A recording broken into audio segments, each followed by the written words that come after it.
What's up, y'all? What's up? What's good? Let's get these questions going, man. All right, Tanya here, second row on the left. Tanya Ganguly, New York Times. Jamal, when Lisa started asking you about your journey over the last couple of years over on the stage, the crowd went nuts and you started getting tears in your eyes. What were you thinking about in that moment? It was really hard to put into words. Still is. I couldn't even hold it in. You know, I don't know. I couldn't really hold it in. It was just a surreal moment, and everything was hitting. You know what I'm saying? Like everything was hitting at once, from the journey to the celebration with the guys to enjoying the moment to looking back on the rehab, to looking back as myself as a kid, as the other viewer. You know what I'm saying? Looking from the crowd in or from the camera lens in, and now be able to look back at them. You know what I'm saying? So it was a lot. I couldn't hold it in. It was just something I've been working for my whole life. I think Mike said it, Porter. You know, this is everybody, every real hooper, you know, wants to be on this stage and playing the game and be in this moment. So to see it full circle, you know, going from my rehab, not being able to walk, go up the stairs, like not just for a month or two. You know what I'm saying? It was for a long time, and a lot of different things going through my head, a lot of tears, a lot of blood, sweat, and tears, and real ones. Like I said, just to see it full circle and have total belief in myself, have the team have total belief in me, people back home have total belief in me. That's all I could ever ask for, and just to see like this is amazing. Left side towards the back.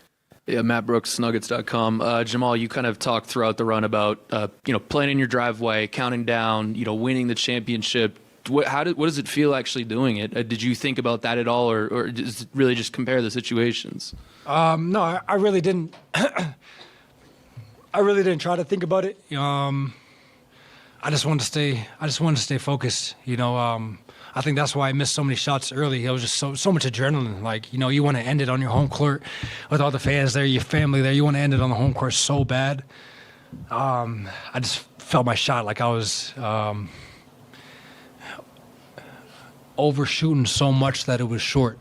And every shot was short. That's just, forget, whatever. That's just a me problem. But like I said, that adrenaline kicks in and you want to do something so bad. That's why I was able to go to halftime and just calm down and reset myself and do whatever the team needs me to get the win. What was the question? Okay, all right, next question. Brandon on the right side, standing up. Hey, Jamal, Brandon Kristoff from KOA here in Denver. You kind of touched on the buzz as it built up to the finals and Kyle Freeland wearing your jersey and seeing him at dinner. Shout out to Kyle. You've been here for a long time now. What does it mean to bring home the first championship for this franchise and these fans? Oh, man, you could hear it in the crowd. Just the excitement. We have the best home court for a reason. I just felt like, all season long, even the past couple seasons when we were hurt, they were just there for us. When we didn't have the energy, they brought us energy. They gave me energy. Like, they gave me energy to come out and do an arrow or make a couple shots or show a little bit more emotion than normal. They would really help me go, and that's why everybody loves to play at home. I can't, shout out these fans enough. I just so happy for the city of Denver, Cronkies. We really, really earned this one, and it's surreal to see it through. It's tough to answer these questions right now.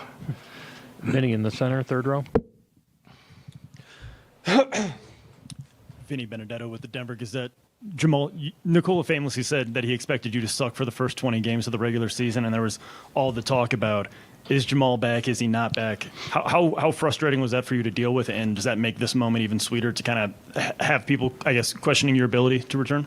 Yeah, I knew I was going to suck for the first few games. Like, I had to live with that. I knew I wasn't going to put up 40, 50 points in the first couple games. I always say, if you go back to the first game in Utah, I picked up the ball in the paint like 5 times I could count. Like, I was so lost. I had never felt being that lost on the court before. I just didn't want to go into the paint or jump or land or feel contact, and just how far I've come from that moment. I still have different moments where I'm tentative, best word for me to put it, to do certain actions, rebounding among everybody, or but I've just gotten so much better at that and just putting that behind, not just me, Mike too. I think Mike, I shout out to Mike, he's gone through so many different injuries, and just see him constantly stay locked in, be a team player, and grow his game in different aspects, to have an all-around game, even if he's not shooting well. It's just really great to see the growth of this team. And that first game in Utah, I was I don't want to say scared, because I wasn't. I was confident, but I was so tentative in everything I was doing. And just see from that game to this game to the finals game where I've come, it's just, I'm just happy for myself. Ohm on the left here. Young, so ESPN. Congrats, Jamal. Appreciate it. There's all this negativity for whatever reason surrounding the MVP race around Jokic, and people talking about stat padding and even race.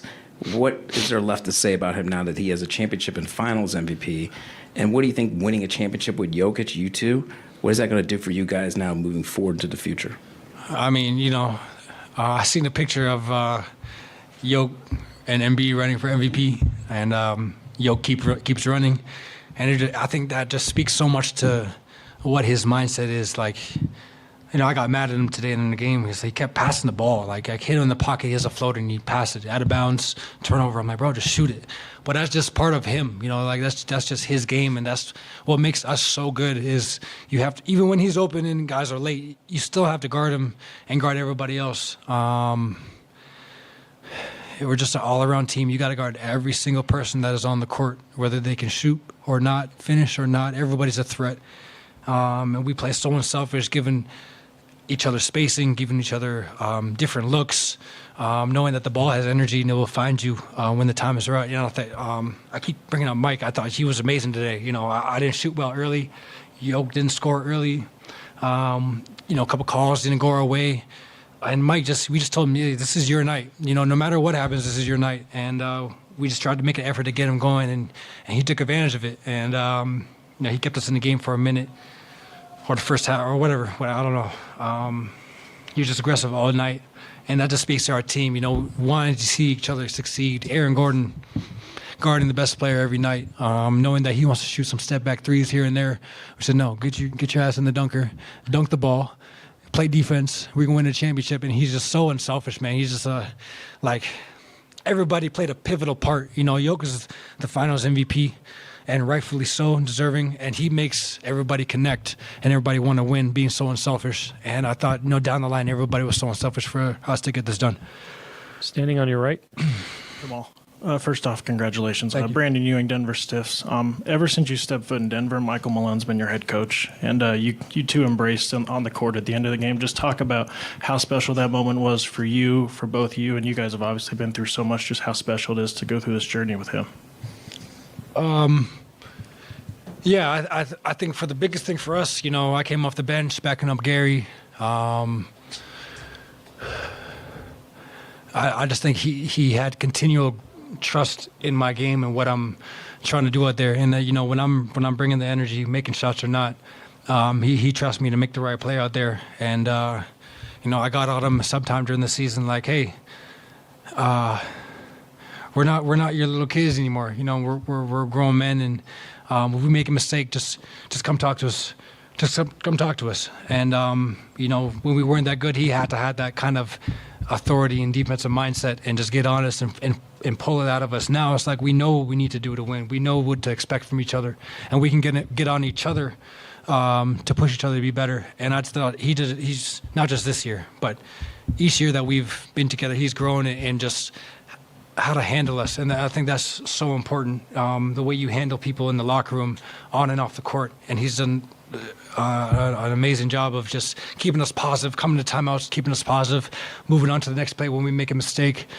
Shout out to Ryan Saunders, shout out to DA, David Adelman. Yeah, he's the worst coach ever. No one should take him. So he's horrible. He's disrespectful. He sucks. And so he's not going anywhere.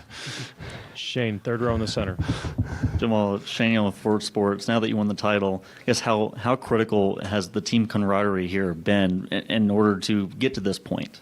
I was, the best word for me to say is unselfish and having trust in each other. You know, the biggest thing is when we give each other spacing to work, we allow the defense to make mistakes or our reads to happen. And so, you know, AG just staying patient, knowing that he's going to benefit when the action's done. Mike staying patient, knowing that when Yoke rolls, they have to tag, and he has one of the best corner wing shooters in the league. Like, he's going to benefit. If they double me, I don't need to force it. Like, I just hit Yoke in the pocket and let the play happen. KCP playing defense, knowing that we're going to give him a touch here and there and find him in transition. You know, CB just doing everything he needs to do to stay on the court. And Jeff just being the vet, honestly. DJ, knowing that he's not going to get in the game too much, but just, talking to me, not just on the court, but off the court, keeping me locked in. And like, it's just down the line. Everybody had a role to play in this in our success, and I'm just so happy for our guys. We really did this shit together. Third row here on the right side. I need a champagne. Come on. Hi, Jamal Jackna from Dominican Republic. Where you at? Oh, okay. Congratulations. Thank you. 1 year ago, your rehab process was a journey. Now you get the championship. A lot of people is out there thinking and give it up. What do you have to say? You know, I have to say that I had my doubts as well, and that's just natural. Somebody asked me about butterflies. Like, that's what makes you alive. You know, that's what makes you care. When you doubt yourself, that's what makes you try to find a way to turn it around.